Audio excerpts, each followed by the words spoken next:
كتاب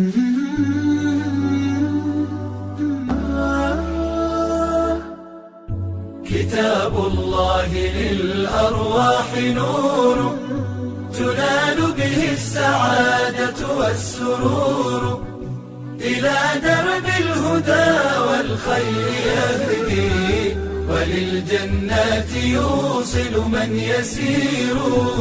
كتاب الله للأرواح نور. تبارك مودع البركات فيه، فليس لفضله أبدا قصور. فمن بركاته عقل سليم، ورأي صائب فكر منير. ورأي صائب فكر